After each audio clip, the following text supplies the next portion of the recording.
ideological line.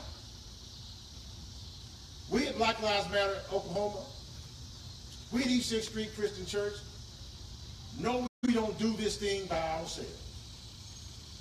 So Sunday night when we were at the Capitol, the size of that crowd, the makeup of that crowd, different generations, different ethnicities, different everything you can imagine, but they were all there and we were all united in spirit.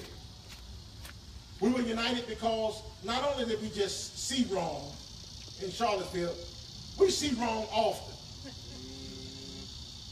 And we know that that is not the way that we need to move forward as people. We understand that we need one another. We understand that we need to cooperate with one another. And we understand that in order to defeat this spirit that is loose in the atmosphere now, it's going to take each and every one of us. And I'll turn preacher for just a moment.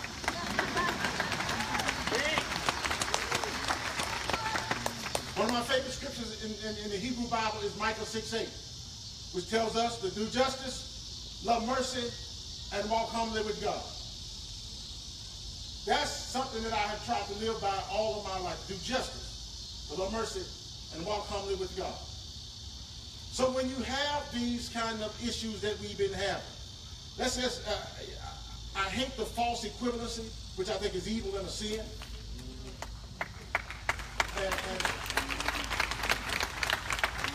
at this point in my life, I really don't have the patience to listen to folks try and explain away the Confederacy.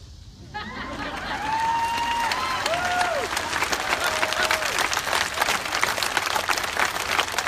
grew up in the state of Mississippi. I was born in the Delta of Mississippi. I grew up around Confederate lore. And as a minister, I call it Confederate idolatry. Because I have seen that idolatry. I've seen those flags. I've seen those statues fuel hate. And when people say that they are a reminder of history that they're trying to erase, you doggone right we're trying to erase that.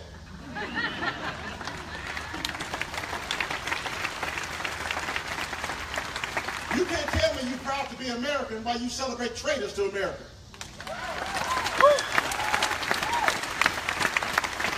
And I nearly fell out of my chair when I heard our president stand in front of veterans, some who may have fought the Nazis, and not have the decency to call it by its name.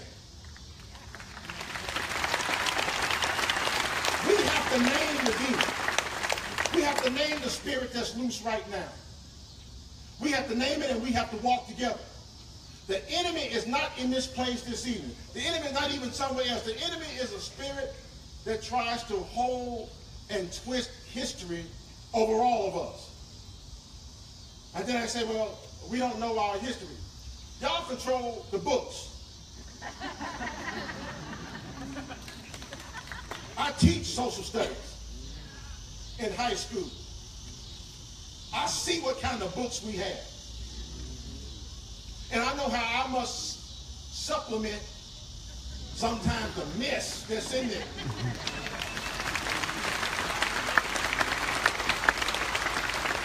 And somebody said, well, Mr. Jackson, this is what the book says. I said, I don't care what the book says.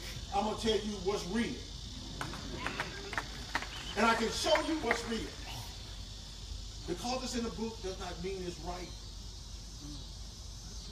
I don't want my grandkids to have to walk by statues that glorify the oppression of their ancestors.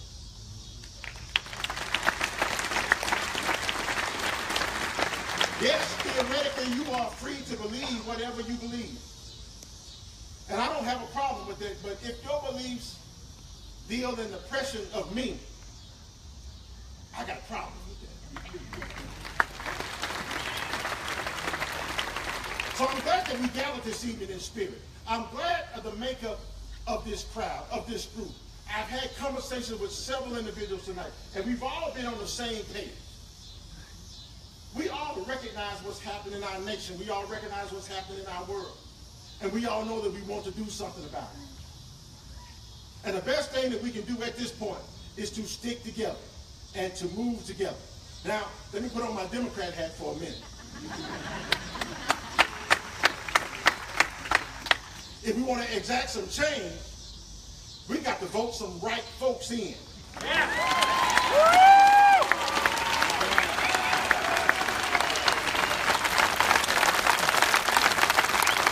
And I'm not even talking about 45. That will be taken care of anyway. I'm talking about at the state capitol. I'm talking about at the city council level. I'm talking about at the county commissioner level. We have got to do this and get some like-minded people in there who know that there is value in diversity, who know that there is value, and work in people that may not look like me, that may not love like me, that may go to a different restroom than I do. But we're all created in God's image. Read. And this I know before I leave. Whatever we do, we got to do it together. If we win together. If we lose together. But one way or another, we got to do it together. But let me tell you, some people say it doesn't matter whether you win or lose. It's how you play the game. That's a lie. It does matter that we win. It matters when people of goodwill get together and do the right things and vote the same way and love the same way and exact change in this nation. It can start here tonight. It can start here with us. We can't do anything about what's happened in the past. But when a car runs into a crowd, as it did in Charlottesville or as it did today in Spain, it doesn't ask whether you are a Democrat or Republican. It doesn't ask whether you're a male or female. It doesn't ask whether you black, white, indigenous, Hispanic, Asian. It doesn't matter. Because that is pure evil. But on this last note, I found it interesting that our president recognized terror on the other side of the world, but wouldn't call terror in his own backyard what it was. Now, I'm at the point now where I'm not expecting more from him.